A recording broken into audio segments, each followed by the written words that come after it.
कंगन, हाथों के कड़े, करधनी और पायजब के शब्द सुनकर श्री रामचंद्र जी हृदय में विचार कर लक्ष्मण से कहते हैं, यह ध्वनि ऐसी आ रही है मानो कामदेव ने विश्व को जीतने का संकल्प करके डंके पर चोट मारी है। अस कहीं फिर चित ही तहीं ओरा, सिय मुख सिय भे नैन चकोरा। भे बिलोचन चारु चंचल, मनहु सुरुचि निमि तेज दिगचल।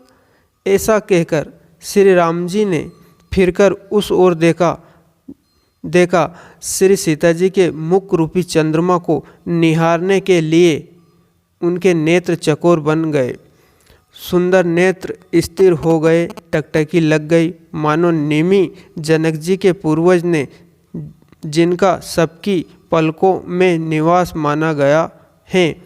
लड़की दामाद के मिलन प्रसंग को देखना उचित नहीं, इस भाव से सकुचा कर पलकें छुड़ा दी, पलकों में रहना छोड़ दिया, जिससे पलकों का गिरना रुक गया। दे किसी शोभा सुख पावा, हृदय सराहत बचन न आवा। जनु बिरची सब निजी निपाई, बिरची विश्व कहे प्रकट दिखाई।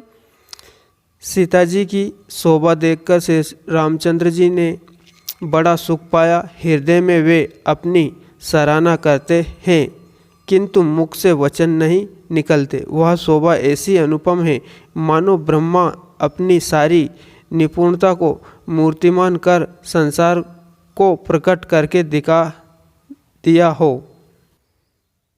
सुंदरता कऊँ सुंदर करही, छवि गृह दीप सिका जनु बरही। सब उपमा कवि रहे जुटारी, कहीं न पट तोरी विदे कुमारी। वह सीता जी की शोभा सुंदरता को भी सुंदर करने वाली हैं।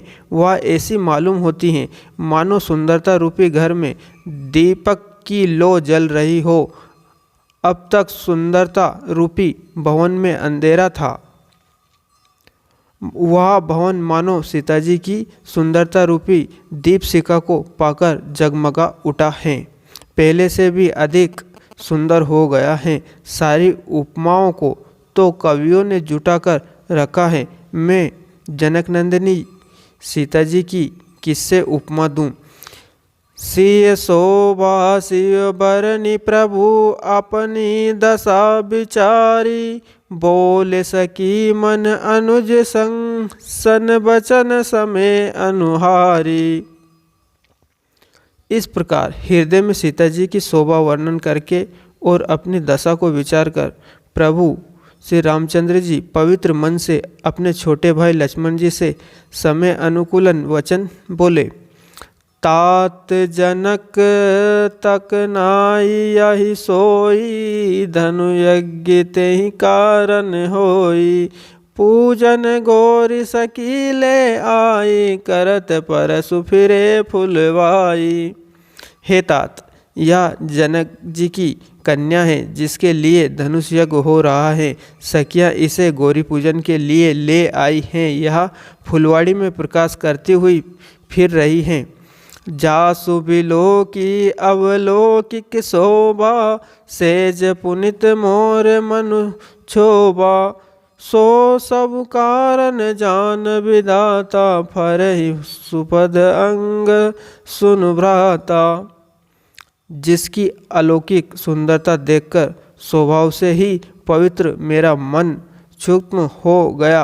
वह सब कारण अथवा उसका सब कारण तो विधाता जाने, किंतु हे भाई सुनो, मेरे मंगलदायक दाहिने अंग फड़क रहे हैं।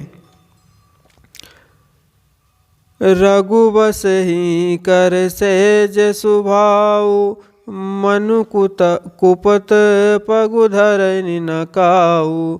मोहि अतिशय प्रीति मन केरी, जेहि सपने हूँ पर नारी नहेरी।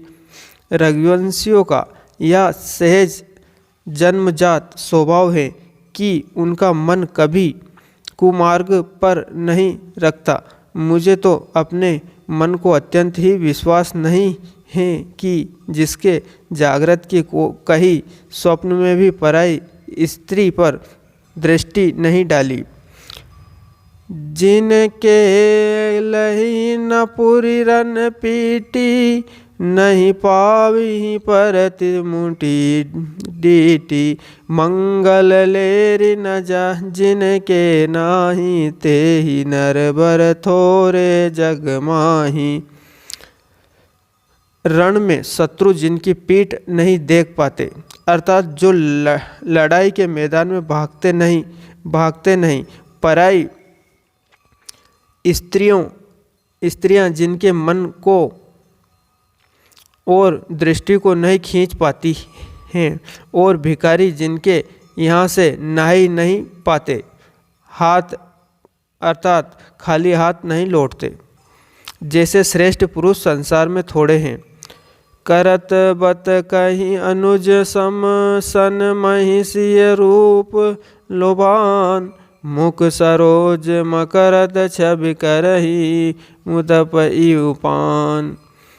यूं श्री राम जी छोटे भाई से बातें कर रहे हैं, पर मन सीता जी के रूप में लुभाया हुआ उनके मुख रूपी कमल के छवि रूप मकरंद रस को भोरे की तरह पी रहा है।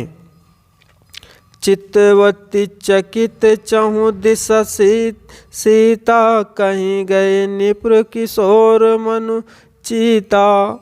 जहाँ बिलोक मृग सावन नैनी, जनु तस बरस कमल सित श्रेणी। सीता जी के चकित होकर और देख रही हैं। मन इस बात की चिंता कर रहा है कि राजकुमार कहाँ चले गए। बाल मृगी नैनी मृग के छोने सी आँख वाली सीता जी जहाँ दृष्टि डालती हैं, वहाँ मानो श्वेत कमलों की कतार बरस रही जाती है। लता ओट तब सकी लगाई, श्यामल गोर किशोर सुहाई। देखी रूप लोचन ललचाने, हर से जनु निज निधि पहचाने। तब सखियों ने लता की ओट से सुंदर श्याम और गोर कुमारों को दिखलाया। उनके रूप को देखकर नेत्र ललचा उठे। वे ऐसे प्रसन्न हुए मानो उन्होंने अपना खजाना पहचान लिया हो।